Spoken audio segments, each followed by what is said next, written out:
Coming in at number 10 is Cyclops. Now look, Cyclops was at one point the golden boy of the X-Men. He was the guy. But there have been so many times where this man has really made some questionable decisions. But in the 2012 crossover event, Avengers vs. X-Men, is where he really went full supervillain. Basically, the Cosmic Phoenix Force was coming to Earth, and thanks to Tony Stark's Phoenix Buster, when it arrived, it was split up into 5 pieces, giving our heroes a new problem in the form of the Phoenix 5. The quintet consisted of X-Men veterans including Cyclops, Emma Frost, Namor, Magik, and Colossus, who began reshaping the world according to their will until they themselves became a threat. As each member of the 5 fell, those left standing got more and more powerful, leaving only Scott and Emma Frost, who were becoming more tyrannical by the minute. To stop the two of them, Professor X was recruited by Magneto, but the cosmic entity had consumed Scott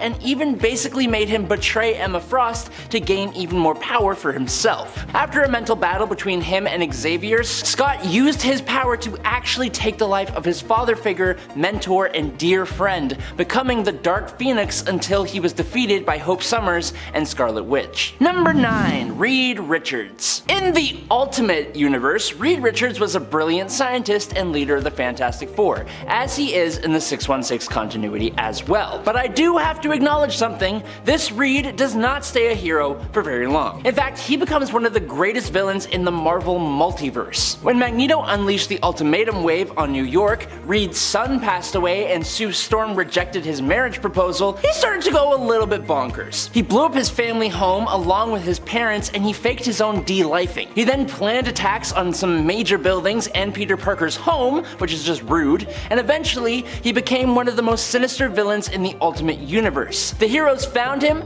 beat him up, Johnny Storm disfigured him, and they left him floating out in the negative zone. Reed then decided that maybe this Earth kinda sucks, so he elongated his brain, spent 1,000 years in the distant future creating genetic superhumans, and started calling himself the Maker. Reed returned to Earth and set out on a twisted quest to make the world perfect, by whatever he means by perfect. He took out all the Asgardians in an attempt to understand Thor's power and used antimatter to attack Washington. The Maker went on to do a lot of incredibly twisted stuff, fighting the heroes of his own Earth, sure, but eventually the heroes of Earth 616 as well, after the destruction of his own universe, which he recently managed to remake. Number 8. Superboy Prime. Superboy Prime was initially a normal child on an Earth known as Earth Prime. That didn't really have superheroes, or they had superheroes in the exact same way we do, in comic books and entertainment media. This young future supervillain was adopted by Jerry and Naomi Kent,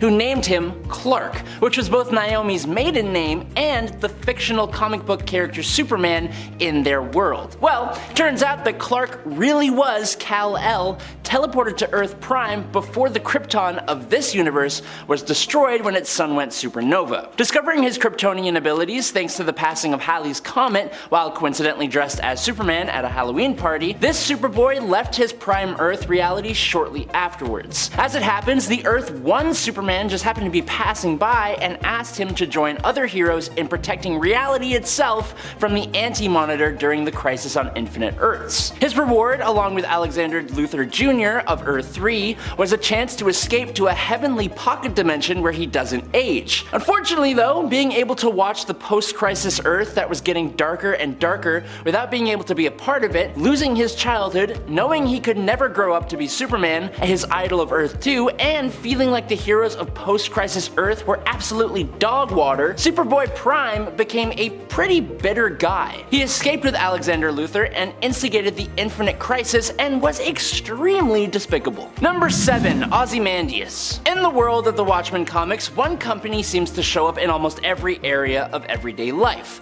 Veidt Enterprises, a multinational conglomerate founded by billionaire industrialist and super genius Adrian Veidt, or as he is known as a superhero, Ozymandias. Adrian used his time as the superhero Ozymandias, unmasking himself and gaining a huge amount of popularity, which helped spark his massive commercial enterprise, all with the end goal of achieving world peace. Ozymandias is wildly intelligent, but because of Watchmen's realism, he doesn't often make the same stupid, ego-fueled mistakes that other villains like Lex Luthor do. Also, more often than not, the heroes kind of find themselves a little conflicted when facing him, and that's because he is genuinely trying to help everyone, only he's doing it by using his monetary resources and super intellect to secretly create a gargantuan, tentacled, one-eyed psychic monster to end the lives of millions of people, with the goal of scaring the world powers into working together to save us from an inevitable World War III. Number 6. Robot. For most of the Invincible comic book series, the super genius known as Robot had been a very helpful ally to Invincible and the world in general, and even when he flips to become the final antagonist of the comic, spoilers, he still seems to be trying to help the world. But it's always that damn freedom versus security trope, ain't it? Rudy here is a literal super genius. Like, I'm talking, he invented a robotic cat that was super popular in Japan at the age of 3. Robot had an overarching plan that he was slowly working towards.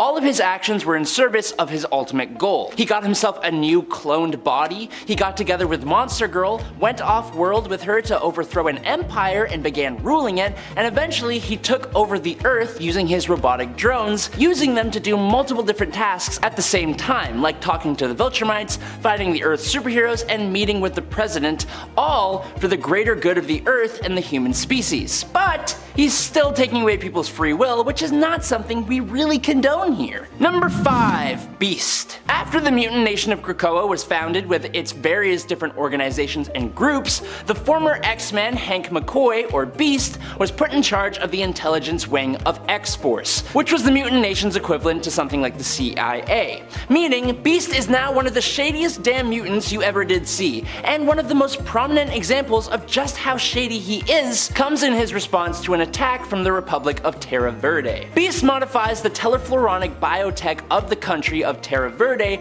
to take complete control of it and its people. From there, he used them to seed telefloronic listening devices in embassies and basically used the state as a puppet for intel gathering. Hank transformed the nation into a literal puppet state and robbed its people of their free will. But his dastardly deeds have not stopped there. Other than completely robbing a nation of their free will, he also opened a space station prison, interrupted one of Wolverine's resurrections to attach an obedience collar to send him on clandestine operations, he got Wolverine taken out, cloned Wolverine, and tried to turn him into a feral animal. He also blew up a UN submarine, all of which was kept secret from the rest of X-Force. Beast has gone full rogue, basically. Number 4. Captain America. To call the betrayal within the Secret Empire storyline controversial would be a bit of an understatement. The reveal of Captain America as a longtime Hydra agent completely took readers by surprise and even a bit of anger. His vast history of always being the one to do the right thing suddenly meant very little. It even caused Marvel to be like, hold up, we were just kidding, he was manipulated by a cosmic cube, don't worry, it's all good, it's just a joke. So basically, what happened is that Steve Rogers revealed himself as a Hydra defector. He allied himself with a new Madam Hydra, took advantage of a global catastrophe to seize control of the world's governments, and helped Hydra make its move. Hydra, who had seriously infiltrated S.H.I.E.L.D., began assuming control of key locations and executing any who stood in his way, including Cap personally taking out Rick Jones, a shot that left fans and characters alike reeling and pretty shocked. It was not a great time, but it did lead to the awesome Hydra had infiltrated S.H.I.E.L.D. thing in the MCU's Winter Soldier movie, so not a complete loss. Number 3. Plutonian. Mark Waid's Irredeemable was a superhero equivalent of Breaking Bad, the story of a good man who turned evil. In this case, the man was Dan Hardigan, a superhero similar to Superman going by the name Plutonian. Now, unlike Superman, he came from a series of broken foster homes. As an adult, Plutonian confided his secret identity to his girlfriend, but she didn't react anything like anyone else would do. She was outraged that he'd tricked her and told the whole world who he really was in retaliation to that. Things went pretty downhill from there. Dan had an affair with one of his fellow superheroes who also happened to be married. Later, he was partially responsible for an accident involving an alien virus that took out hundreds of people. He compounded the problem though by trying to keep his part of the tragedy a secret, which his sidekick soon discovered. Once he was confronted with the truth though, Plutonian snapped, and he lobotomized his protege. He then destroyed Sky City, his version of Metropolis, and home to some 3.5 million people. Most of this, though, wasn't revealed until later on in Irredeemable's run, with the bulk of its issues dedicated to his former friends and allies both attempting to stop him from going crazy and trying to find out why he even went that way in the first place. Number 2, Jean Grey. While Jean Grey coming back after the Dark Phoenix saga was one of the greatest X-Men moments of all time, it was still just a tiny little bit convoluted. Basically, it all kicks off when out in space, the X-Men were bombarded with cosmic radiation. While the other members of the team were incapacitated, Jean Grey towed the line between life and death but managed to return alive by making a sort of pact with the Phoenix Force. She was now much stronger and was reborn as the Phoenix. This led to the Phoenix Saga, where by the end of it, Jean as the Phoenix basically saved the entire multiverse. Unfortunately though, it also eventually led to the Dark Phoenix Saga, which told the story of the fall of Jean Grey to Dark Phoenix thanks to the manipulation of the Hellfire Club, which inadvertently subjected the Phoenix Force to emotional concepts that it had just never experienced before. Jean basically went out and destroyed an entire solar system in her rage at being manipulated. After events with the Shi'ar and the X-Men, Jean sacrificed herself in order to save the universe from the Dark Phoenix that she had become, and she was completely atomized. It was incredibly sad, and the story itself was really good. But then, years later in Fantastic Four number 286, it was revealed that Jean Grey had somehow been alive this entire time, and the being that actually went through the Phoenix and Dark Phoenix sagas was actually just the Phoenix Force itself that took on Jean's form. Jean herself was instead placed in a cocoon in Jamaica Bay, which is where she was reborn into the Phoenix originally. This brought the fan favorite character back to life, sure, but devalued the whole Phoenix and Dark Phoenix sagas for fans and made people hate Jim Shooter, Marvel's editor-in-chief. And finally, in at number 1, it's Hal Jordan. There is a theme in comic books of characters who are possessed or mind-controlled to make them switch up their morals and ways of thinking to become villains. Hal Jordan's turn to the dark side is probably one of the most famous. Hal Jordan was possibly the greatest Green Lantern, at least according to the comics, but in the 90s, that changed. After the death of Superman and the subsequent reign of the Supermen, Coast City, Hal Jordan's home, was destroyed. This completely changed the Lantern, and he even tried using his power ring to try and revive the city and all its inhabitants, which was against the Green Lantern's rules. When the Guardians of the Universe tried to stop him, he completely lost his mind. He went off the handle, ending the lives of every single Green Lantern and snapping Sinestro's neck. Hal named himself Parallax, and he became a threat to the whole DC universe for like a decade before sacrificing himself. Hal eventually came back in 2004's Green Lantern Rebirth, with Parallax being retconned as the primal entity of fear that was trapped in the central power battery and eventually corrupted Hal. But the damage was done, and he could never really live it down. Coming in at number 10 is Johnny Bates. Some of you may be aware of Marvel Man. Some of you may not. Essentially, he is an old superhero who was roughly the British equivalent of Captain Marvel, aka Shazam from the DC Universe. Michael Morin had the ability to transform into a superpowered hero by saying the word Marvel Man. For a while, some legal issues made it Miracle Man, but you get the point. Like Billy Batson, Moran also had a sidekick, Johnny Bates, who by saying his magic word transformed into Kid Marvel Man. These two and their whole super family, including Marvel Woman, were sidelined for almost 20 years after a big long comic book run, with the heroes resurfacing in 1982 under Alan Moore. As part of that revival, Marvel Man and Kid Marvel Man were part of a secret government program and were attacked with a nuke. Now, they both survived, but Marvel Man now had no memory of his superhero alter ego. Kid Marvel Man, on the other hand, believed he was the only survivor and decided never to return to his child form ever again, growing into a superpowered adult. This allowed him to grow his powers enormously, but his disillusionment at being alone in the world and the power he now had turned him into a complete psychopath. Kid Marvel Man went on a rampage, attacking and destroying almost the whole of London, England, and wiping out most of the population, and he never got to redeem himself because he was defeated and completely wiped out by his former mentor for being too dangerous to be kept alive. Number 9. Omni-Man. Now, this isn't incredibly unbelievable anymore, as it is a huge plot point in the story of Invincible. But I watched the show before I read the comics, and when Omni-Man turned around and brutally decimated the whole of the Guardians of the Globe, I honestly sat there with my mouth open just staring at my TV. It's possibly one of the biggest reasons that I quickly ran and read the entire series. You see, Omni-Man is at first presented as the closest thing to Superman in the Invincible universe. He's set up as the world's strongest hero, hailing from an empire of human-like aliens called Viltrumites who seek to be peacekeepers throughout the universe.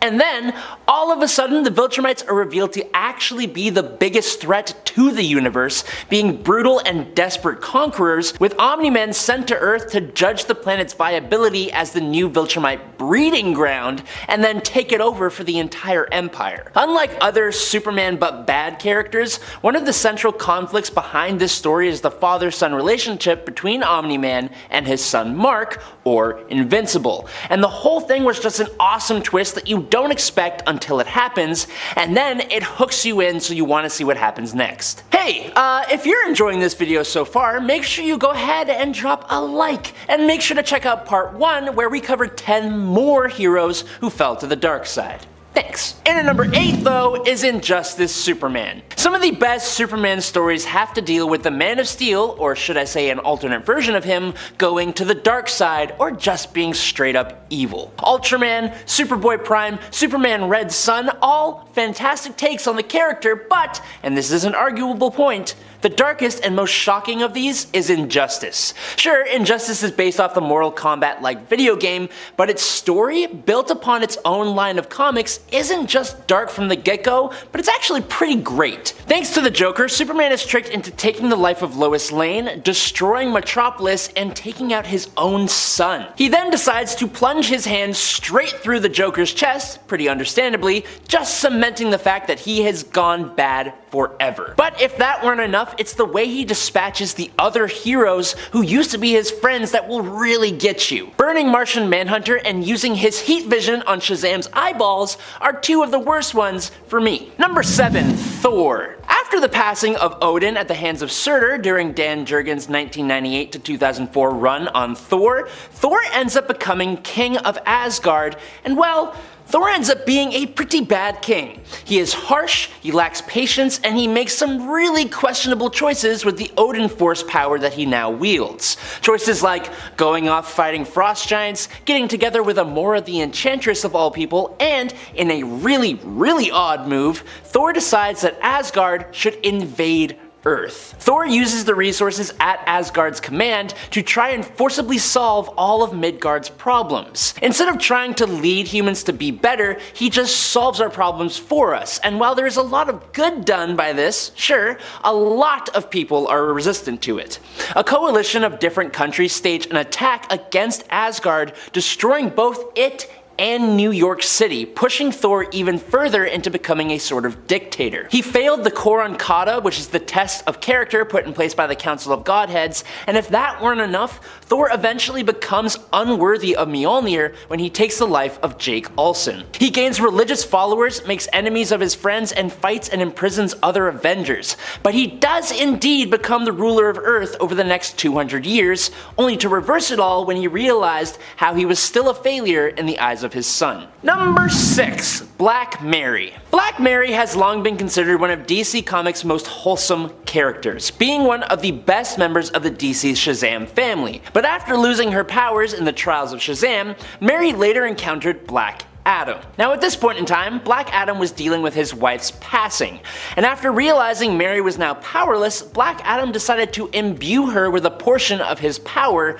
transforming her into a dark, angry version of her former self. Going by the name Black Mary, Mary eventually became addicted to dark magic and ended up entangling in the schemes of Darkseid and his evil minion Desaad. Black Adam took Shazam's best family member and the most wholesome person around and corrupted her. I ain't even mad at her for letting it happen. Black Adam is a jerk. Number 5. Scarlet Witch. After Wanda Maximoff had gained a powerful new chaos magic from Chthon, she was a little bit more unstable than usual, and after the children she had lost and forgotten about, an unintentional remark by a fellow Avenger, the Wasp, mentioning her kids, drove her over the edge.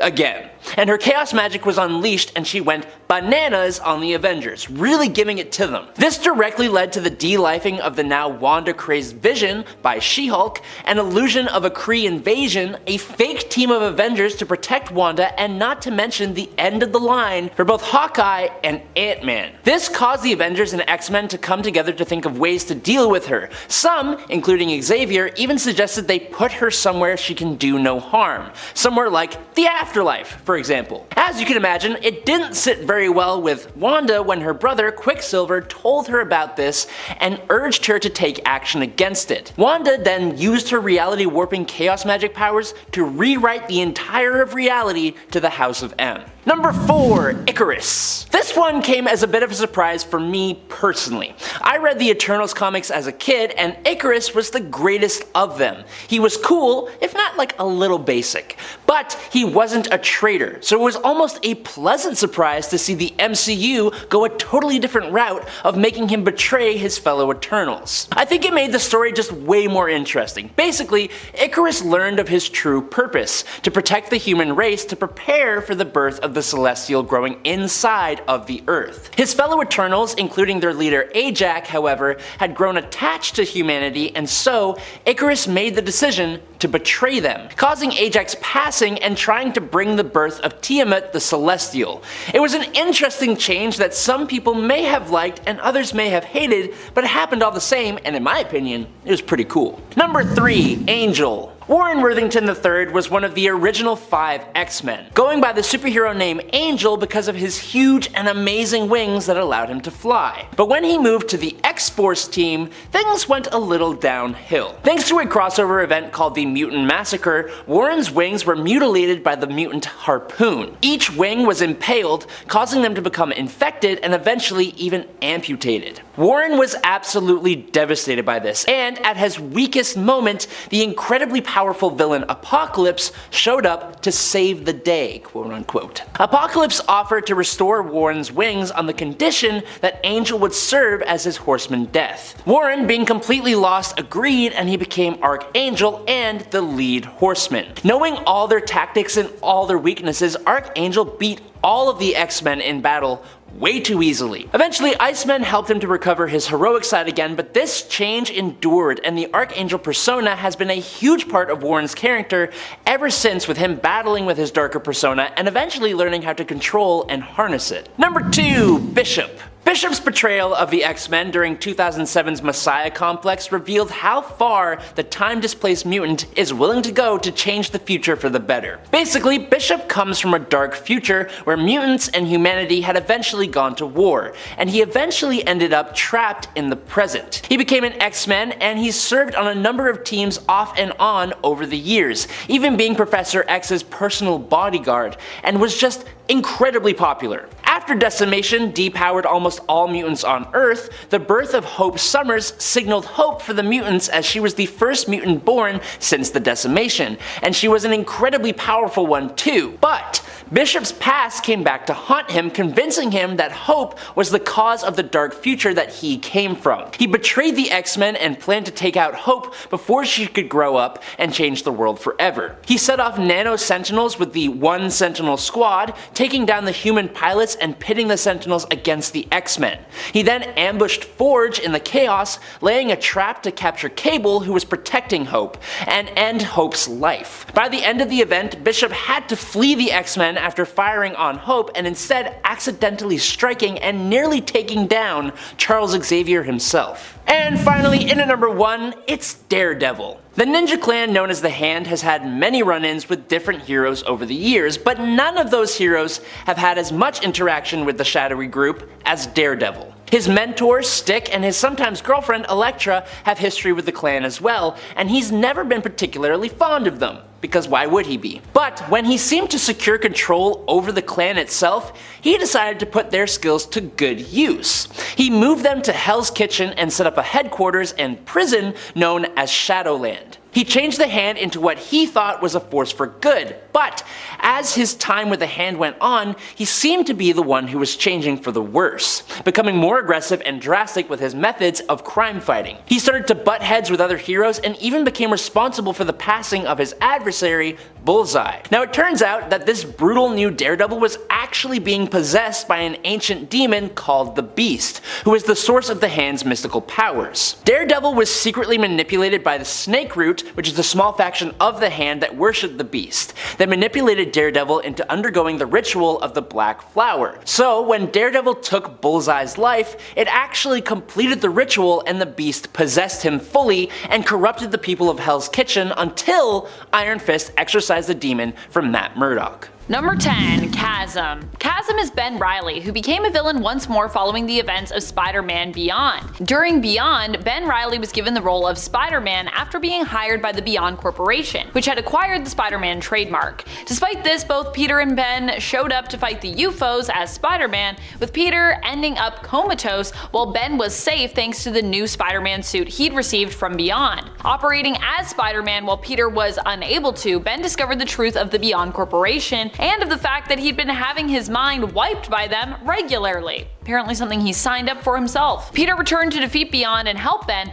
but instead the two ended up fighting each other, with Ben seemingly perishing. However, it was later revealed that Ben is still alive, and due to his memories still being incomplete, became a villain going by the name Chasm. And friends, before we move on to our next spot on this list, if you love what we do here at Top 10 Nerd, be sure to show us you love us by clicking that like button. I wish there was a love button for you to click, but there's not. It's just all we got is like. Number 9. Bucky Barnes. In the comics, just like his Marvel Cinematic Universe counterpart, Bucky Barnes faced a transformation that would redefine his character. Initially believed to have perished on a mission alongside Captain America, crashing while on an experimental rocket, he was, in fact, captured and subjected to intense brainwashing by the USSR. When Bucky resurfaced as the Winter Soldier, he was one of the deadliest adversaries in the Marvel Universe, capable of going toe-to-toe with his former ally, Captain America. His time as a ruthless brainwashed assassin was colored by dark deeds and chilling actions that would haunt him for a very long time after he returned to the side of the heroes. Now, while Bucky has rejoined the ranks of heroes, the shadow of his time as the Winter Soldier continues to cast a long, haunting presence over his character to this day. Number 8. Malice. How best to describe Malice? Well, she's a bit complicated. She is in essence the darker side of Susan Storm, but there's also like a ton of other Malices in the comics, and one of them is like their own entity even, that also can possess people. It's a whole bunch of things really, and there's also Penance, which sounds like Malice but isn't. After all, this is comics, so obviously there's a lot of names here that, can't be exclusive. However, for this list, the Malice that we're talking about is the evil side of Susan Storm, who was made manifest initially by the Psycho Man's hate monger. This personality within Susan would reappear a few times in the comics before eventually being permanently wiped from Sue's psyche by Psylord. At least, so we think. I don't think that Malice has come back since then, but I wouldn't be surprised, that's all I'm saying. Sue has to deal with a lot of crazy shit.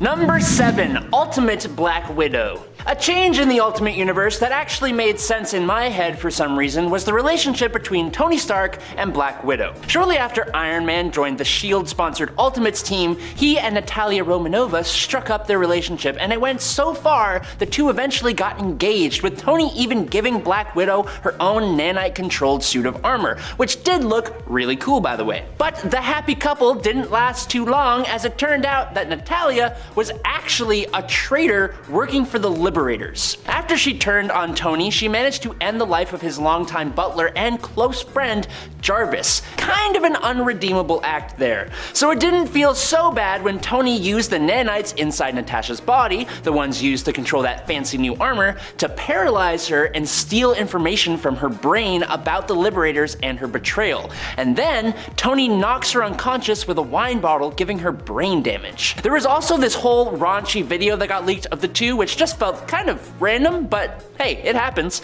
But then, even worse than all of that, she took the life of Hawkeye's entire family, and to top it off, framed Captain America for it.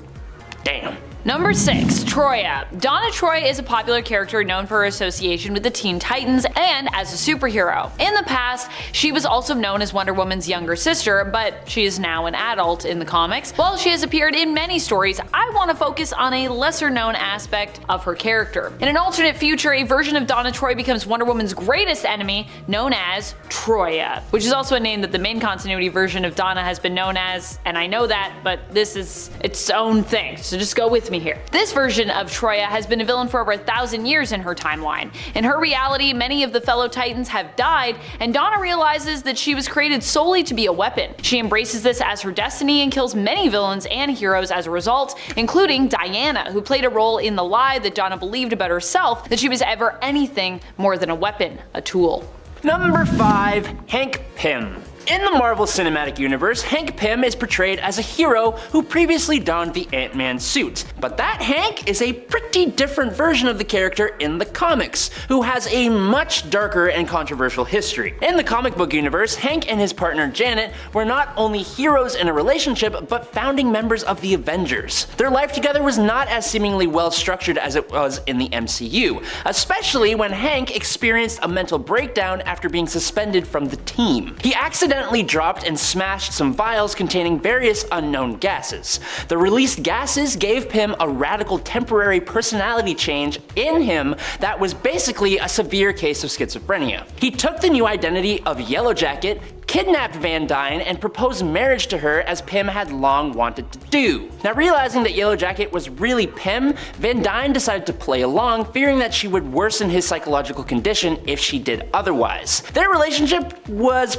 pretty bad, with Pym feeling like a useless scientist and being jealous of his wife's success as a fashion designer. It all took a disturbing turn though when Hank physically struck Janet, highlighting the trouble's depths to which he had sunk. While Hank eventually returned to heroism, sort of, his problematic behavior struck a big shadow over the character going forward. Number 4. Older Iron Man. Although I would say the later times that this happened, it wasn't as much of a surprise. The first time most definitely was. Iron Man is well known for being one of the most iconic members of the Avengers superhero team. So, how was he corrupted? Well, in an event that is often regarded by fans as being one of the weirdest for character designs and honestly also kind of for story, Iron Man was revealed to have been a sleeper agent of Immortus, an alternate timeline version of Kang the Conqueror, for many years. As such, he started turning on his allies and friends who turned to Tony's past self in the hopes of defeating him, bringing a younger version of him to the present, a version of Tony who had not yet been corrupted by Immortus. This version would lose in a fight against his older, now evil self, but ultimately would take older Iron Man's place after older Iron Man chose to sacrifice himself, having a moment of redemption before he ultimately passed. And then they got melded together, and now we have Tony today, and it's a weird thing. Number 3. Terra of the Teen Titans. The Judas Contract story is definitely the most popular and definitive new Teen Titans story to date, and it includes a gutting betrayal that I would be remiss to not talk about. In New Teen Titans number 26, we are introduced to Terra Markov, a young girl who joined the team. Now, it turns out that Terra had actually infiltrated the team following orders from none other than their nemesis, Deathstroke the Terminator. Terra, being brainwashed, dismantled the team from the inside out, and it completely wrecked the Titans. She and Deathstroke were eventually foiled by intervention from Deathstroke's son, Jericho, and Dick Grayson in his first outing as Nightwing, with Terra passing away at the story's conclusion, having brought down a building around herself in a blind rampage. The Titans still honor her to this day with a statue and with the name being passed on to other heroes, but goodness gracious was this story fantastic and the betrayal deep and rooted.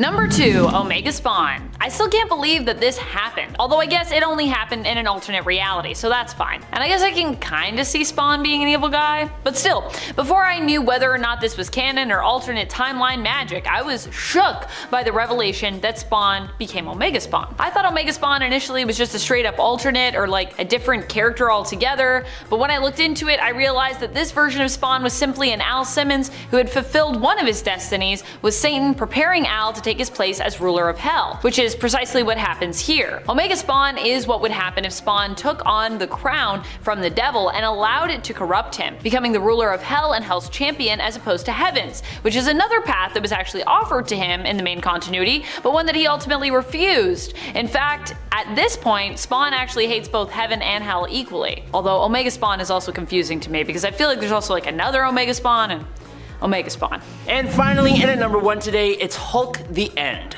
Okay, so for the most part, these lists so far have dealt with the downfall of a hero to become a villain. While the Hulk has certainly had that in the form of Maestro and some other times, the Hulk also has a story called Hulk the End. Now, the End series chronicles the last days of various different characters in the Marvel Universe. For a lot of Doomsday type stories, it often ends in the Earth being destroyed in a nuclear war. But what remains after that? Basically, it's the Hulk. As the only human left on planet Earth, Bruce Banner wanders the waste in an eternal struggle with himself, as in an eternal struggle with the Hulk. Basically, Bruce has seen the passing of all those that he loved, all those that he cared about. There's nothing left for him in this world, and he would prefer to just pass away. But no matter what he does, the Hulk does not let him. For the Hulk persona, he thinks Banner's will to pass away is a puny human thought, and he wants to be the strongest there is and to be separated from Banner and just left alone. The two of them have a huge internal falling out, and then Bruce has a heart attack that actually ends his life, or at least his half of life, because while the Hulk himself goes on to survive, he now realizes just how alone he actually is. How's that for a downfall? In its end, Spider-Man. Spider-Carnage isn't just another Spider-Man villain. He's actually an alternate version of Spider-Man. Hailing from one of many Earths, this character was introduced in the 90s Spider-Man animated series. My favorite Spider-Man animated series, might I add. This Peter's life was actually very similar to the main Spider-Man, except this version also lost Aunt May as well as Uncle Ben and developed a resentment for humanity because of it. And then he had to deal with a clone, which definitely sucked. Until he and the clone learned that who they thought was the clone, who was going by Bill Riley, could actually be the real Peter Parker. That broke Peter, or well, the real Peter. And a Carnage symbiote from another universe actually sensed this hatred and resentment, and through a portal created by Jonathan Ohm, it bonded with Peter, driving him even more insane, and then he started calling himself Spider-Carnage. From my understanding, this character hasn't been seen since that final episode, but I want him to make a comeback, okay? Like, add this character to the MCU, or like let Andrew Garfield fight the Carnage symbiote so that he can have the Spider-Carnage or something, please. And then Superman. While this seems like something that any version of Superman would do if they turned bad, it's actually interesting to see that only the Injustice version of Superman did it. Yeah, you know, after Joker blew up Metropolis and killed his wife and unborn child, Superman killed him. And then, you know, started a whole regime. But after getting fed up with Batman leading a resistance against that regime, Superman just also told the world that Batman was really Bruce Wayne. And do you want to know how he did it? Like a press conference, a worldwide news message, a Mysterio-like video? No. The dude frickin' added him on Twitter. Superman, in just 4 simple words, just tells the world that Batman is Bruce Wayne. Using those 4 words, actually, from the official Superman Twitter account. The dude doesn't even like use his Clark Kent Twitter. Man, he's still hiding his identity, but just is like, yeah, no, it's Bruce. 2.5 million retweets and 3.5 million likes. It was definitely #1 on trending. At least until like Kim K posted a pic in like a Batman costume to capitalize on the news and had like the champagne going. Then Batman would be #2 on trending. That's probably what would happen, honestly. And it ate Scarlet Witch. Considering how the entirety of House of M is meant to be about how one person changed reality, I think it's fairly safe to say that she's a powerful hero even if she isn't a hero all the time. Like in Multiverse of Madness, for example, when she somehow was able to send demons and monsters across different dimensions to attack America Chavez, but couldn't just go to those dimensions herself, even if she was the villain in that scenario. She was still able to take on the Illuminati of that universe. Okay, she was able to easily take them all down. She's an extremely powerful mutant, whether she's on your side or the side against you, but also falling boulders can kill Captain Marvel. Look, the only limit to Wanda's abilities is, in any incarnation of her, is her brain. And like, that's my one gripe with Multiverse of Madness, okay? Like, the whole point of getting America is to like be able to cross dimensions, but she's literally able to do that. And also, you captured a whole city into your own personal TV show and brought your dead Infinity Stone power boyfriend back from the dead for it, okay? I think you can easily handle any illness that your son ends up getting. And in the whole House of M thing, you literally rewrite reality so that there are actual kids that you can live with and raise, okay? So you've been a villain. And it's 7, Batman. When Ares, the Greek god of war, created a helmet that amplified his powers 100-fold, war broke out in an effort to stop him. For 2 years, Batman and Wonder Woman fought side by side to get close enough to attempt to stop Ares. It was during this war where Bruce and Diana actually fell in love. They and their allies made a pledge to kill the god of war and end his reign of terror once and for all, and when they finally mounted the attack to get to Ares, the two were able to get the helmet off the war god. But Diana was incapacitated, causing Batman to believe that she had died. Driven by grief yet again, Bruce put on the helmet of the god of war to defeat Ares, despite being warned of its corrupting influence. Believing that he could wield it mercifully while making war fair and just, he succeeded in killing Ares, but then turned into a merciless warrior who just destroyed the world, despite that learning that Wonder Woman had actually survived and was only stunned. Kingdom Come, man, that's nuts. And at 6, Doctor Strange.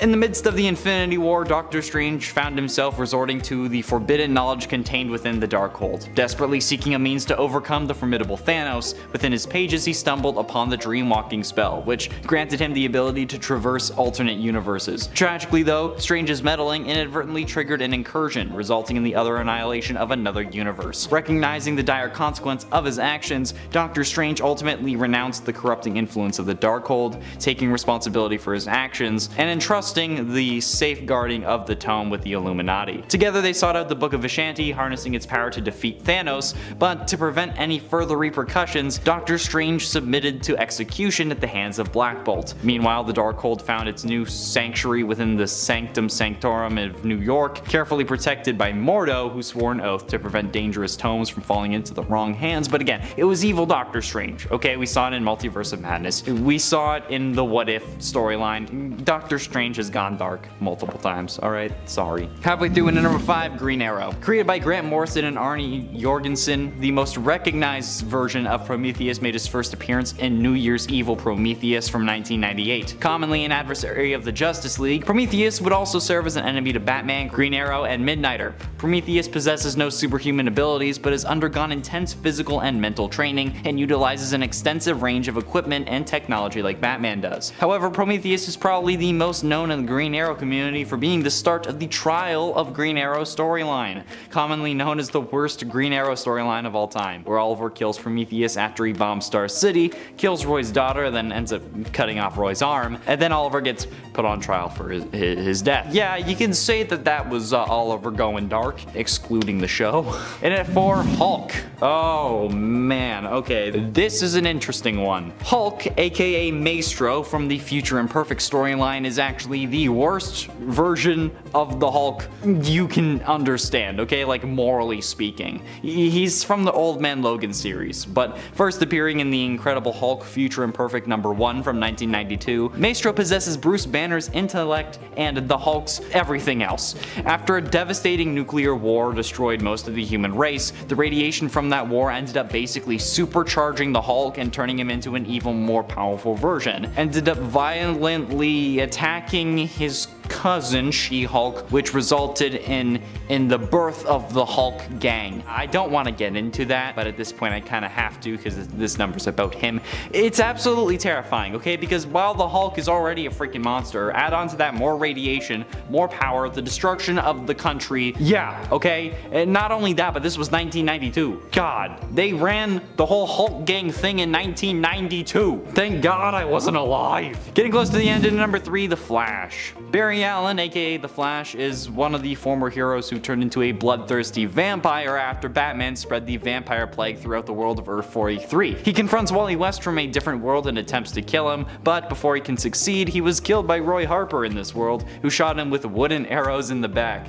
Yep, that's right, wooden arrows count as stakes. I wonder if these were T-bone. But even if he went down easily, that doesn't mean that he wasn't powerful. Okay, since, you know, a vampire with the powers of the Flash, and not just any Flash, Barry Allen, the literal Speed Force itself, basically, who can run so hard that he can compress air molecules under his feet and run up the air like a staircase. Yeah, I don't think you really need to think about why that's terrifying. If he hadn't have been killed by Roy, he would have wiped out humanity, okay? And that's why they had to kill him off, so that didn't happen. Okay, there was no way to defend against that, especially since Batman was the one who turned him. But ultimately, in number 2, Captain America. In a surprising turn of events, Captain America actually found himself entangled with the group of Hydra, a longtime foe that he had fought against for years and was basically his most iconic villain. This unexpected twist occurred in 2016's Captain America Steve Rogers #1 when Cap uttered the shocking phrase, "Hail Hydra," after callously pushing a fellow ally out of an airplane. Prior to this, Cap had experienced a significant transformation due to the actions of the Iron Nail. The super soldier serum in Cap's bloodstream was neutralized, causing his body to age, aligning with his actual age of 90 years old. But this resulted in him assuming the persona of Old Man Cap, similar to his portrayal at the end of Endgame. For a period of time, he was like this, but it eventually was changed with the Cosmic Cube, which is the Tesseract in the movies, causing him to just go nuts, okay? He transformed into a 4-year-old and then was manipulated by Red Skull into believing that Hydra was good. So then, like, Koblik restored Cap to his actual, like, proper physique and whatever. They also made him loyal to Hydra, so yeah, it wasn't well received. And finally, in at number 1, Hal Jordan. I think at this point, it's justified that thanks to the Emerald Twilight from back in 1994, Hal Jordan's gonna be on this list. The story begins with Hal Jordan holding a doll in the middle of what was once Coast City. Grief-stricken, he recreates the city using his power ring, including its deceased inhabitants, including his father, violating the Green Lantern Corps code, which forbids lanterns from using their powers for personal gain. Hal is contacted by the Guardians of the Universe, who reprimand him, but furious, Hal drains the holographic projection's energy and then travels to O and drains the central power battery to reconstruct Coast City. Green Lanterns are sent to stop him. Hal destroys all of them. His rampage then continues. He almost destroys a timeline with this. Even Guy Gardner, who wears Sinestro's yellow ring, was scared of the devastation that Hal was causing. I'm gonna call that going dark. He started calling himself Parallax. Have you seen that movie? That's not a good thing to call yourself, dude. Just like get a proper mask next time. In at 10, Captain America. Captain America, who people fondly call Cap, found himself entangled with the group of Hydra, his longtime foe that he had been fighting against for years. This unexpected twist occurred in 2016's Captain America Steve Rogers #1 when Cap uttered the shocking phrase of Hail Hydra after callously pushing a fellow ally out of a plane. Prior to this, Cap had experienced a significant transformation. Due to the actions of the Iron Nail, the super soldier serum in Cap's bloodstream was neutralized, causing his body to age, aligning with his actual age of 90 years old. This resulted in him assuming the persona of Old Man Cap, similar to his portrayal in Endgame for a period of time, but eventually a twist unfolded involving the Cosmic Cube known as the Tesseract that was in the movies. However, the Cosmic Cube had taken the form of a 4-year-old girl named Kobik, who had been manipulated by the Red Skull into believing that Hydra was good. When Kobik restored Cap to his youthful and robust physique, she also implanted him with an unwavering loyalty to Hydra. So he wasn't actually evil, he just thought that he was, and it's a whole thing. It still shocked us though, and people were mad about it. In at 9, Superman. In the world of injustice, Superman is driven to extremes by the death of Lois Lane at the hands of the Joker. Superman was manipulated into thinking that Lois was Doomsday.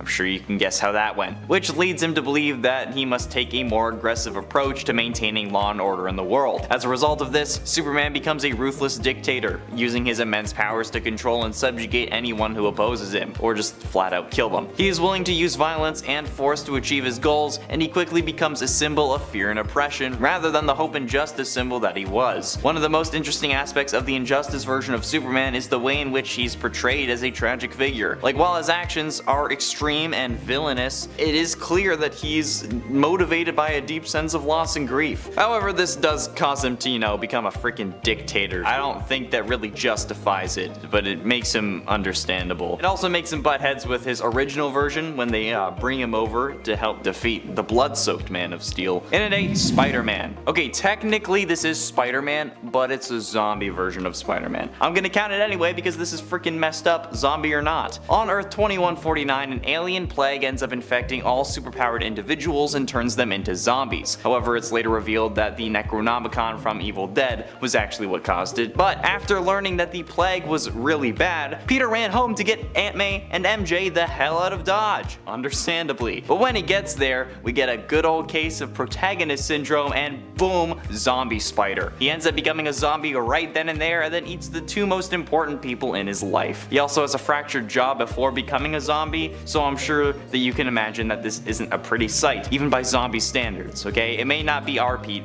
but it was a version of Spider-Man, and him turning into a zombie right as he gets home, yeah, pretty damn shocking. And at 7, Batman.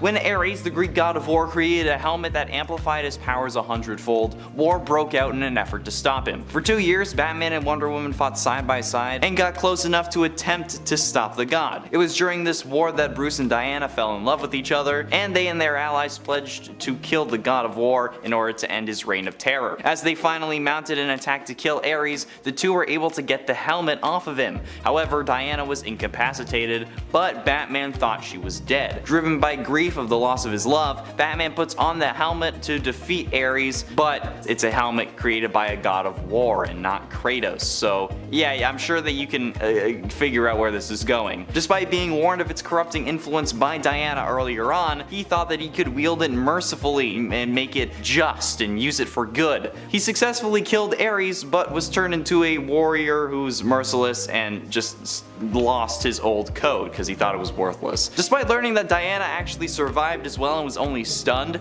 Bruce was too addicted to the power of the helmet to actually let it go. He ended up choosing to kill the woman he loved rather than losing the helmet, which is just what the hell. And at 6, Hulk. Oh, here we go. Hulk, aka Maestro, in the Future Imperfect storyline, is actually the Hulk that is present in the Old Man Logan series. First appearing in the Incredible Hulk Future Imperfect #1 from 1992, Maestro possesses Bruce Banner's intellect and the Hulk's more evil personality traits. Monstrous personality traits. After a devastating nuclear war destroyed the majority of the human race, the radiation from that war was actually absorbed into Hulk, basically supercharging him, turning him into an even more powerful version that isn't Claw. Like, he doesn't have to get angrier to become more powerful, he just now is because he absorbed all that damn radiation. Then he ended up creating the Hulk gang with She-Hulk forcefully. I can't really get into it. I'm sure that you can understand where I'm going with this, but YouTube's gonna get mad if I explain it any further, but it's still freaking terrifying, okay? The Hulk is already a monster, and then add on to that more radiation, and then the destruction of a country and the world, and then yeah. Also, this was 1992. They did this in 1992. Halfway through, in at number 5, Robin. Robin is a prominent character in Batman's crime-fighting endeavors, okay? He's the loyal sidekick and partner in crime, or I guess partner in anti-crime, his battle against justice in Gotham. Over the years, there also have been 5 individuals who have taken up the mantle of Robin because they just keep on dying. The first Robin was Dick Grayson, a young acrobat who eventually goes on to become Nightwing before assuming the role of Batman himself. Jason Todd, the second Robin, was a troubled orphan who found solace and purpose under Batman's guidance until his untimely death at the hands of the Joker, who was later resurrected as the Red Hood and embarked on a more ruthless path, starting off as a villain and then becoming an anti-hero vigilante character that is willing to kill, but it isn't. And I mean, like, we were all surprised at the reveal, alright, we were, because let's be honest, we thought that he was dead. Him coming back is kind of what started the whole, oh yeah, characters are gonna keep coming back thing, and you can't really kill them because, I mean, if you do, where are you gonna keep making your money? People being creative and coming up with new heroes regularly? You're funny. In at 4, Scarlet Witch. Considering how the entirety of House of M is about how Wanda changed reality, I think it's fairly safe to say that she's a powerful person, okay? Even if she didn't start out as a hero, like in Multiverse of Madness or in the MCU. Like, she was somehow able to send demons and monsters across different dimensions to attack America Chavez, but couldn't just go to those dimensions herself. She was able to take on the Illuminati in that universe and beat them all down, easily proving that she's not only an extremely powerful mutant, but no matter what side she's on, the other person's gonna lose. The only limit to Wanda's abilities is her brain. I feel like after all of, like, you know, her arc and then having to kill Vision even though you weren't really killing him because he's just a robot and blah blah blah, I feel like her becoming a villain was kind of surprising, but also every time she becomes a villain after being a hero, it's kind of surprising, but I guess it's kind of not at this point because we expect it. But hey, look, when she rewrote reality, I'm sure you were surprised. I feel like you should have been. Getting close to the end into number 3, Green Lantern. I think this point is justified thanks to Emerald Twilight from back in 1994. The story begins with Hal Jordan holding a doll in the middle of what was once Coast City. Grief-stricken, he recreates the city using his power ring, including its deceased inhabitants and his father. Somehow, I don't know how you can recreate people with the power of will, but okay. Which violated the Green Lantern Corps code, which forbids lanterns from using their powers for personal gain. And then he gets reprimanded for it, but this makes him even madder. So Hal drains the holographic projection's energy and travels to O to use the central power battery to permanently reconstruct Coast City. And then the Guardians send other Green Lanterns to stop him, but of course, he's the freaking protagonist, he wipes them all out. As Hal's rampage continues, the consequences of his actions ripple throughout the cosmos, with Green Lanterns vanishing and their rings inexplicably disappearing. Even Guy Gardner, who wears Sinestro's yellow ring, witnessed the devastation caused by Hal's actions, and then, you know, he starts calling himself Parallax, and it gets all freaky. But ultimately, in number 2, Green Arrow. Haha, yes, even billionaires who love archery can still be evil. Shocking! Billionaires being evil? In Green Arrow number 7, published in February of 2011, Ollie faced off with the Lady of the Forest, a mysterious entity that appeared in Star City's new forest. It grew there after Prometheus had blown up Star City into, ironically enough, a star-shaped crater, which is the topic of how he turned evil. Because after doing this, and after watching Roy lose his arm, after watching Roy's daughter Leanne die in that explosion, Oliver went and shot Prometheus right in the dome. He turned evil because we had to deal with the Trial of Green Arrow storyline, which is, from what I've seen, the most hated Green Arrow comic storyline ever. And finally, in at number 1, The Flash. In an alternate future, a version of Barry Allen, also known as The Flash, blames himself for the death of Wally West and became determined to prevent it from happening. He started by killing his enemies and using these actions to somehow increase his speed so that he could travel back in time to fix his mistake. While the actual current version of Flash was busy dealing with a rockslide in Pakistan, Future Flash arrived to confront Daniel West and prevent Wally's death. During their battle, Future Flash explained the tragic consequences that would result from Reverse Flash's actions, and fueled by rage, Future Flash rips off Daniel's head just in time to prevent the accident that would have killed Wally. Flash rips off someone's head. The Flash then confronted his future self for this act of, murder, but was crippled by him, because crippling your past self isn't going to have any consequences when, you're traveling through time. But a newly costumed Wally West shows up as like the new Flash to stop the Future Flash, and then, Paradox things, the Speed Force tears open, he tries to seal it, then the Future Flash becomes the current Flash. It's a whole thing, but yeah, Barry Allen going on a killing spree of all of his worst foes, yeah, that's shocking. Alrighty, kicking off the list at number 10, Hal Jordan. Okay, so this is one of DC's biggest controversies right off the bat. Green Lantern? Huh, more like Mean Lantern. Okay, so here's the deal. Back in the 90s when they brought our boy Kyle Rayner into the game, the company thought, hey, maybe it'll be a good idea just to make Hal Jordan a villain. Just for a little bit, while we introduce an entirely new character. Sounds great. Then we have Emerald Twilight. And it showed a broken Green Lantern turned into the horrible Parallax, who of course is a popular villain now. But this was all sudden back in the day. I mean, fans didn't like how abrupt and messy it was when it happened. So Green Lantern Rebirth ended up retconning it a decade later. Man, I'm still waiting to see what happens after that Green Lantern after credit scene.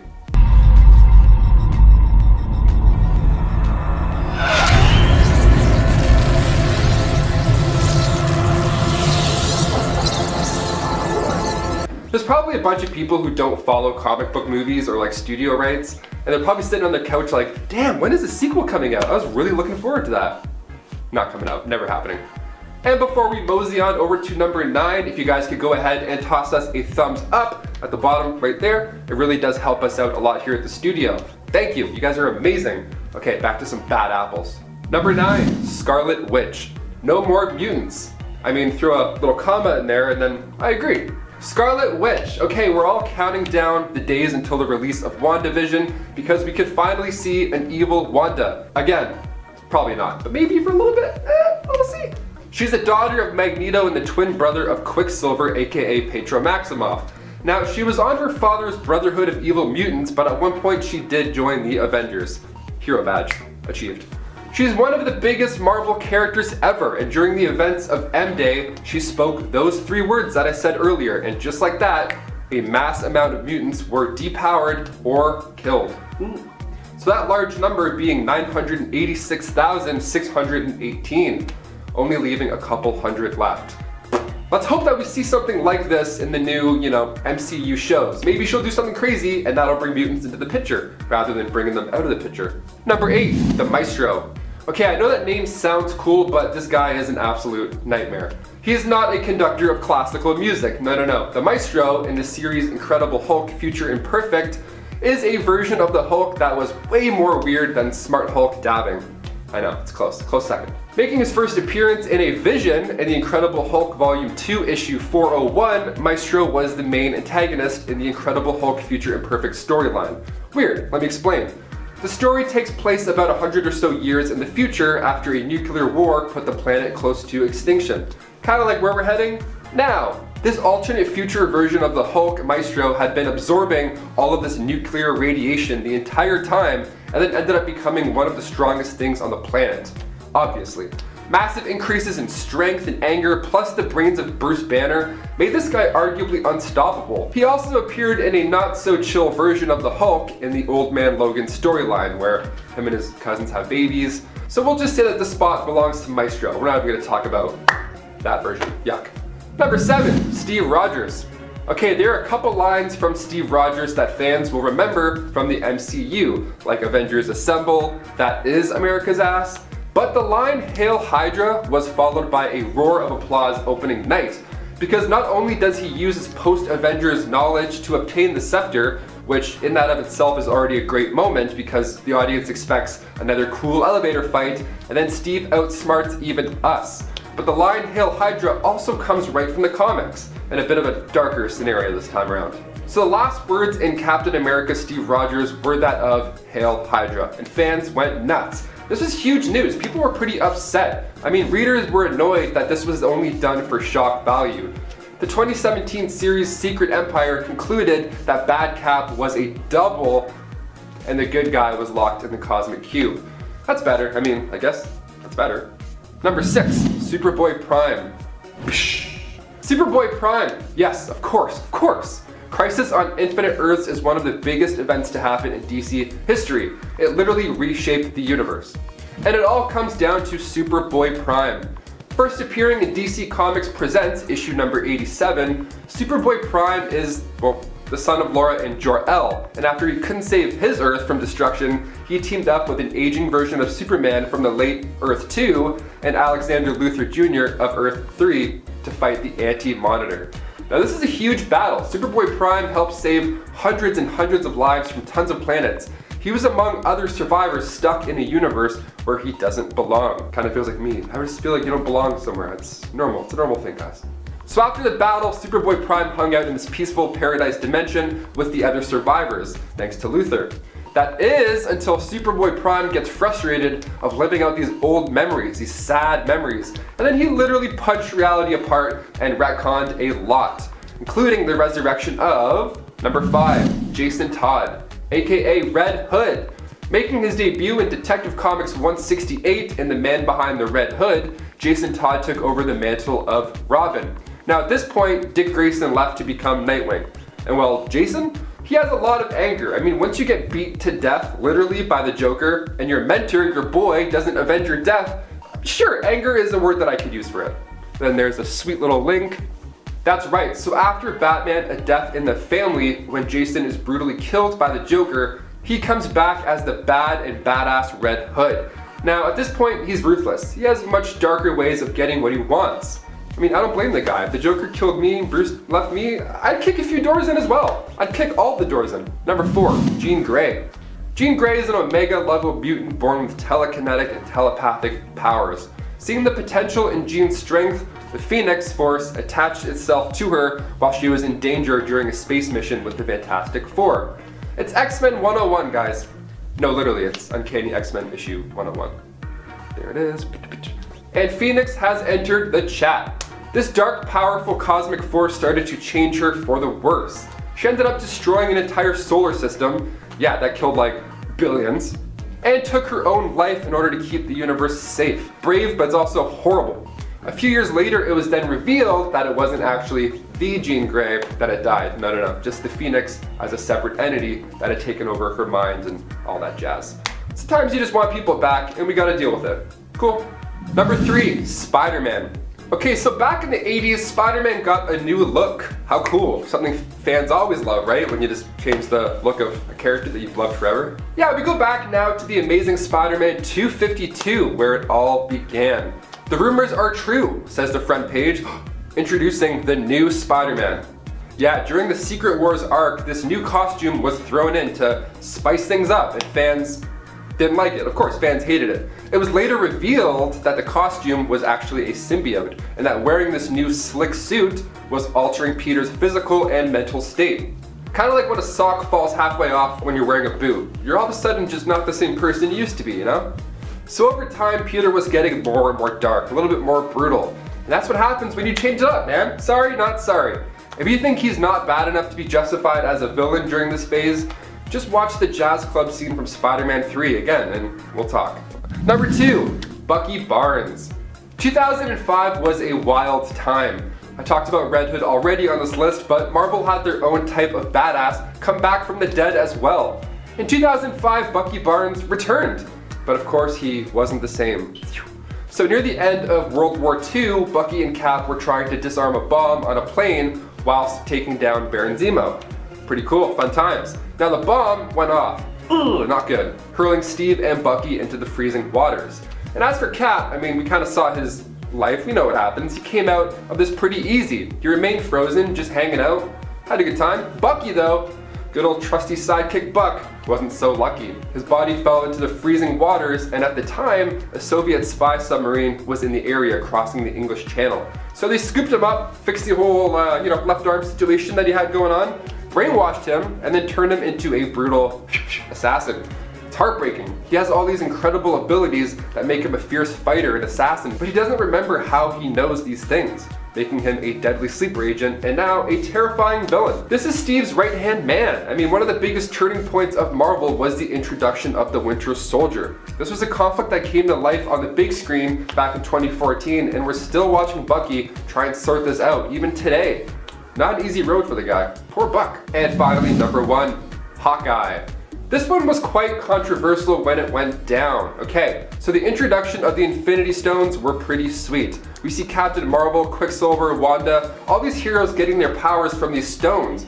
But in Joss Whedon's 2012 Avengers, we see these stones make someone a villain. Yeah, we see Hawkeye finally take center stage as a villain. I mean, so before the opening title card, we see Loki return, and he takes Clint Barton's mind for his own use. Bam! That Hawkeye is the whole reason that the Avengers got their ass kicked on the helicarrier. He was a staple when it came to intel on the Avengers. It was pretty cool to see a dark version of Hawkeye appear yet again as Ronin in the last Avengers. Without the Mind Stone, he's still able to tap into the pain of losing his family. But cutting throats and taking names? I mean, maybe try one of Steve's therapy group sessions? Rough go, that dude. What a rough go. At number 10, the Mongrels. The Mongrels are a multi-crew with names that sound like rejected comic book ideas, carrying a dark secret that adds a layer of tragedy to their villainy. We got Shadow Stalker, Fire Knives, Sawfist, Gunhawk, and Cannonfoot. But what truly sets them apart, aside from their terrible names, is their lineage, or rather their twisted heritage. You see, each member of the Mongrels is Wolverine's offspring, A revelation that only came to light after their individual demises at the hands of the very father they sought to torment. That's right, Wolverine unknowingly exterminated his own bloodline. Now, it probably didn't help that their shared mission was to turn Wolverine's life into a never-ending nightmare, but while their motivations remained shrouded in mystery, they pursued their vendetta by targeting Logan's loved ones, only to meet their untimely ends at his adamantium claws. The poetic tragedies that Wolverine chose to bury them near the resting places of their mothers. If you're enjoying the video so far, you can support the channel by pressing like, subscribing to Top 10 Nerd, and ringing that notification bell. I would really appreciate it. At number 9 is Fury, the daughter of Wonder Woman and Steppenwolf. In her initial portrayal within the Earth 2 universe, Fury found herself on the wrong side of the comic divide. Raised by Steppenwolf, she donned a costume eerily reminiscent of Orion, bearing the indelible mark of her lineage. As the last Amazon born from Wonder Woman, Fury's isolation from her compassionate kin may have nudged her towards the abyss. The lure of Apocalypse proved strong, whether due to paternal influence or personal inclination. It took the persuasive powers of Mr. Miracle to reorient Fury's path, transforming her from harbinger of doom to a defender of the cosmos. At number 8 is Hope Pym. Unlike the familiar 616 timeline where the torch is often passed from one hero to the next, MC2 sees a generational power shift 15 years ahead of schedule. Enter Hope Pym, a character emblematic of the darker side of this generational transition. Her disillusionment with the new Avengers, perceived as a mockery of their parents' iconic legacy, took a sinister turn. Hope's misguided belief led her down a treacherous path, capturing and tormenting her fellow heroes, particularly Cassandra Lang. Her plan to obliterate the Avengers Mansion was only thwarted by the intervention of her own brother. At number 7 is Ashley Barton. In the tangled web of alternate realities and twisted timelines, Ashley Barton's descent into villainy serves as a cautionary tale. Raised in the unforgiving wastelands of Earth 807128, the era in which Old Man Logan takes place, Ashley's lineage promised heroism, with her grandfather being the legendary Peter Parker, aka Spider-Man, and her father the sharp-eyed Hawkeye. Wait a second, do the math?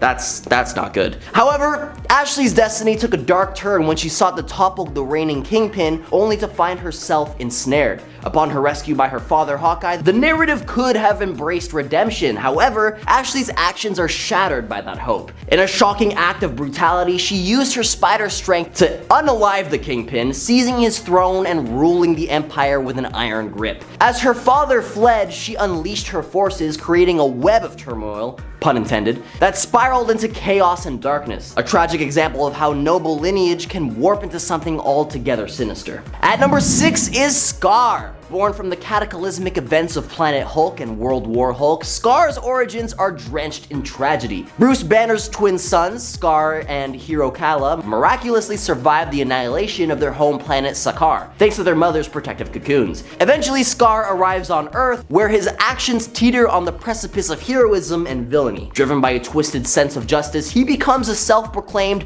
unaliver of unalivers, attempting to obliterate those he deems responsible for pain and destruction. Notably, Scar clashed with his father, the Hulk, in multiple epic battles, even impaling him once. His unpredictable nature eventually led him to join Norman Osborn's Dark Avengers. At number 5 is Hero Kala. Hero Kala is the lesser-known offspring of the Incredible Hulk, who took a drastically different path than his father and twin brother Scar. Surviving the cataclysmic events on Sakaar, Hero Kala emerged as a force to be reckoned with, but not quite in the way you might expect from a superhero's child. See, instead of heroism, he embraced conquest and power. His connection to the old power, an artificial version of the power cosmic, fueled his ambition. During his time as a slave on Sakaar, Hero Kala sought knowledge about the old power. His thirst for vengeance ignited when Silver Surfer warned of Galactus' impending arrival, leading to the consumption of his home planet. Driven by rage and his perceived birthright, Hero Kala became a world breaker himself, rising to godlike status in pursuit of revenge against Galactus. At number 4 is Daken. Meet Daken, the offspring of Wolverine and the late Itsu. The name Daken itself carries the weight of his tumultuous upbringing, as it means mongrel or bastard dog in Japanese. This moniker was not unjustified, for Daken's mixed heritage subjected him to ridicule, leading to a cold and detached personality. Disowned by his adopted family, he found solace in the sinister embrace of Romulus. But Daken's descent into into the darkness didn't stop there. He confronted his own father, Wolverine, that left him impaled by his son's claws. Later, he clashed with Wolverine again, overpowering him. Wolverine's hope for redemption was met with bitter disappointment, as Daken not only usurped his father's mantle as Wolverine, but also led his version of the Brotherhood of Mutants. At number 3 is Legion. David Haller, the offspring of the renowned Charles Xavier, isn't your run-of-the-mill villain. Thanks to his multiple personality disorder, an unfortunate side effect of his power to assimilate personalities and abilities, David's life is a whirlwind of inner turmoil. You might remember him from FX's Legion, where his fractured psyche takes center stage. See, David isn't inherently evil, but his internal chaos just can't be ignored. His journey began with a bang when he absorbed the persona of a radical extremist group leader, a rather ominous start. As time passed, he continued to absorb other personalities, making it incredibly difficult to keep a grip on his own identity. Hero or villain, it's a blurred line for David. He's a perplexing mixture of, well, everything, a product of circumstance and the powers he never asked for. At number 2 is Amon Sur, the offspring of Abin Sur, a predecessor to Hal Jordan in the Green Lantern Corps, emerged from the shadows with a vendetta that would shake the very foundation of intergalactic peacekeepers. Hailing from the enigmatic Unagaran race, known for their remarkable regenerative abilities, Amon Sur possessed an uncanny power, the capability to regrow severed body parts, including their own heads. This extraordinary trait would soon prove useful in his nefarious pursuits. Driven by a simmering rage ignited by his father's untimely demise, Amon Sur harbored deep-seated resentment towards the Green Lantern Corps. In his eyes, Abin Sur had chosen the Corps over his own family, leaving Amon feeling abandoned and forsaken. Consumed by anger, Amon turned to the sinister allure of the Guardian Yellow Power Ring, heralding his descent into darkness. With his newfound power, Amon Sur unleashed a relentless assault on the very organization his father had sought to destroy, defying everything his predecessor had once stood for, and forging a path of chaos and destruction. And at number 1 is Jason Todd. Alright. Technically, Jason Todd isn't the son of a superhero, but through adoption and mentorship, Jason Todd, much like Dick Grayson before him and Tim Drake following, he is most definitely thought of as a son by Batman. This character serves as perhaps the most famous example of a superhero kid going bad, as the second Robin would go on to become the notorious anti-hero, the Red Hood. It all started, or rather ended, when Jason's fate was tragically sealed by the Joker, who brutally took his life via a crowbar whooping and a massive explosion. However, eventually Jason was brought back to life. Abandoning the ideals of his mentor Batman, Jason embraced a far more ruthless approach to crime fighting. Armed with firearms and a willingness to employ extreme methods, he aimed to put a definitive end to Gotham's criminal underworld. Now, despite a lingering sense of righteousness, Jason's actions veered sharply from the conventional hero's path, casting a dark shadow over his once promising future. Number 10, Peter Parker versus Kingpin. If there's one thing you just don't do, it's messing with Aunt May.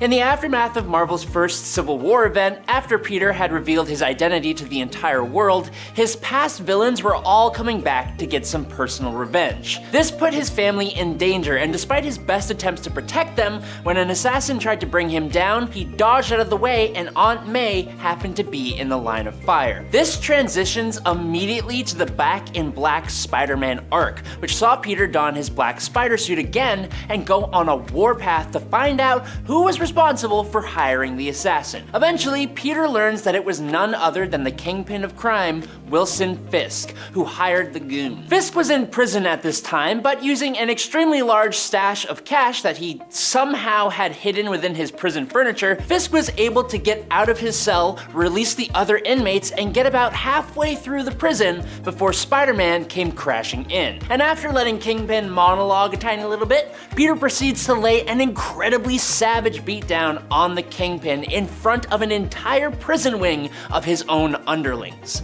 But then, to make it even more personal, Spider-Man takes off his spider suit, since everyone knows his identity already, to show that it is indeed Peter Parker beating the snot out of him. And then he slaps the hell out of Fisk, threatens to spin webbing down his throat, and then explains how pathetic he is in front of all of his underlings, striking right at Kingpin's massive pride. Number 9, Emma Frost vs. Storm. A bit of a lesser known rivalry between two comic book characters is the one between Aurora Monroe, Storm of the X-Men, and Emma Frost, the White Queen of the Hellfire Club. Back in the day, Emma was a villain more than anything else, and during Uncanny X-Men number 151 and 152, the White Queen ambushed Storm using her telepathic powers to swap their bodies, and then she enacted a huge plan for the Hellfire Club to attack the X-Mansion. After a whole lot of kerfuffle involving Kitty Pryde, Emma lost control of Storm's powers, and that gave Storm the opportunity to swap their minds back. Storm gets a massive tempest caused by Frost under control, and then she saves the White Queen's life from a massive fall, all heroic-like, but being a villain, Emma tries yet again to attack Miss Monroe, prompting Storm to straight up smack Emma with a massive bolt of lightning, fly up into the air, raging like the goddess she is, and then fly back down, grab Frost by the throat, and scare the diamonds right out of her by almost taking her life before Wolverine talks her down. It's fantastic, and I like Emma Frost, but sometimes I think I love Storm. Number 8, Mad Love. The Batman story Mad Love tells the tale of how the Joker manipulated Harley Quinzel into becoming his almost equally insane boo, Harley Quinn. Eventually, over the course of the story, Harley decides that she's going to try and do her bubby boo proud by capturing the Dark Knight and putting an end to his long crime-fighting life. The funny thing is that Harley Quinn basically gets all the way there. Harley is meticulous over every single detail and rechecks everything until Batman wakes up hanging upside down, dangling over a piranha-infested fish tank. This is when Batman pulls a trick out of his sleeve, because that's what Batman always does. First of all, he reveals the Joker's manipulation tactics to Harley Quinn, and that almost breaks the girl's heart.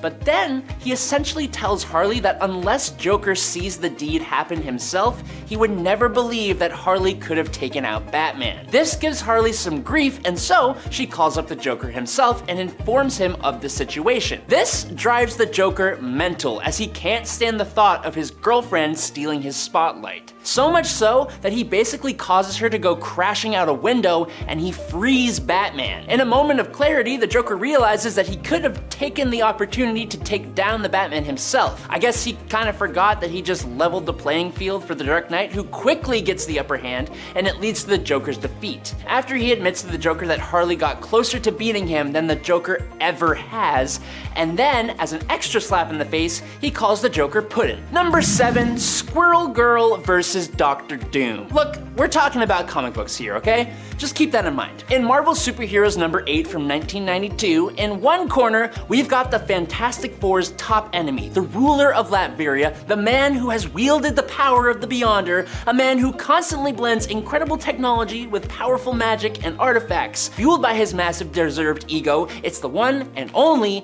Dr. Victor Von Doom. And in the other corner, we have the full, untested, unbridled powerhouse of the one and only Squirrel Girl. Their battle is the stuff of legends because it's completely not what you'd expect. We know from the title of this video that the winner is none other than Squirrel Girl. Summoning a monstrous horde of squirrels, Dr. Doom is completely swarmed and overwhelmed as he cries out, "My much vaunted technology decimated by these gnawing rodents." And he literally runs away, escaping through a trap door, diving into a river, and leaving behind his mask, which Squirrel Girl then takes as some kind of sick trophy. Squirrel Girl completely tore that man's pride straight from him and sent him running and screaming from a whole cacophony of squirrels. And this guy has ripped the spine out of Thanos. Number 6, Magneto beating Apocalypse. Magneto and Apocalypse are two incredibly powerful mutant villains with frighteningly similar goals, and yet we never really fully see them properly teaming up. But we also rarely ever see them fight each other, except in the Age of Apocalypse reality. In this world, the Mutant Legion had gone back in time in an attempt to bring an end to Magneto, but he inadvertently brought an end to Professor Xavier instead, which led to a completely different timeline where Magneto forms and leads the X-Men, and the Mutant Apocalypse has almost completely taken over the entire world. world. This all came to a head in X-Men Omega. Now, on paper, while Magneto is powerful with a capital P, when compared to Apocalypse, he should be a walk in the park for the second mutant to ever exist. Now, their fight going on simultaneously with about 3 or 4 other little skirmishes at the same time is intense. It's full of great lines, crazy twists and turns, but the best part is right near the end. Apocalypse has Magneto on the ropes, as we'd expect, and he gloats in his own glory, wondering why the Master of Magnetism is not fighting him back. Well, staring straight into Apocalypse's eyes, Magneto simply says, "I can't. I'm concentrating." And then they both look down to see Magneto's hands at Apocalypse's abdomen as he completely rips Apocalypse in two straight down the middle in the most awesome looking panel ever. It's so cool. Number 5, Darkseid. Darkseid is not a character you mess with. He is incredibly powerful with an insanely capable mind and the ability to practically never pass away. Sure, we could talk about his defeat at the hands of Batman, and maybe we will, but Batman's just a regular guy. But what we want to talk about right now is Volume 3, Issue number 2 and 3 of a comic called Superpowers. This comic was made to go along with a toy line, so we already should slightly suspend our knowledge of what various heroes and villains are actually capable of for right now. In the storyline, Darkseid's Omega effect has been dwindled down to almost nothing thanks to Mr. Miracle, Tyr, and Mr. Freeze. Now, after being betrayed by his people, he winds up teleporting to Earth with the last of his energy. Covered in a cloak, Darkseid is forced to rob just to find more clothes and remain unnoticed. But just after he does so, Darkseid is confronted by a pair of regular old muggers in an alleyway. A pair of regular human muggers who bully him, threaten him, and then knock him out cold with a chain just to rifle through his pockets and run off into the night. But the best part is how he looks up after with a big Darkseid frown and goes, "Oh,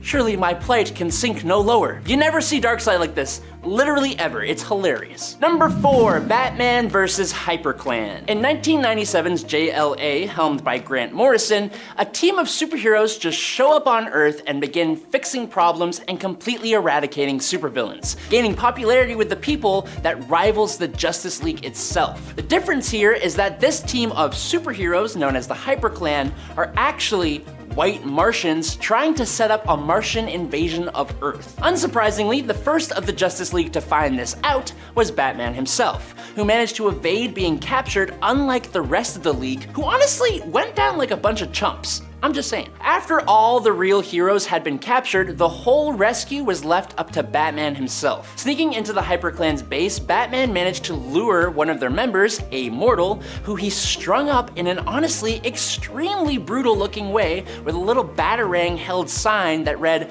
"I know your secret." When 3 other members of the HyperClan showed up, Batman brought them down with a single match and a circle of gasoline, turning their one weakness, the Martian weakness to fire, into his greatest ally, because he's Batman. Number 3, the Marquis of Death. In 2009's Fantastic Four number 566, Dr. Victor Von Doom reveals to us and his people that he had learned almost everything he knows from one incredibly powerful reality warping villain called the Marquis of Death. This reveal comes right before he also announces that his former master is now on his way to see just how Dr. Doom had fared as ruler over the Earth. But as we know, Dr. Doom does not rule the Earth. Dr. Doom still only rules Latveria, and is one of the coolest villains around, but whatever. When the Marquis shows up with his mysterious new apprentice, he is less than impressed with the progress Doom had made on Earth, and so, to punish his old apprentice, he attacks. The Marquis completely warped reality into an alternate future to make Dr. Doom think that he had actually won their fight, and then he snatches this made reality away. He sets Doom on fire, turns his heart to stone and his blood to acid, and literally sends him back in time to the Pliocene age,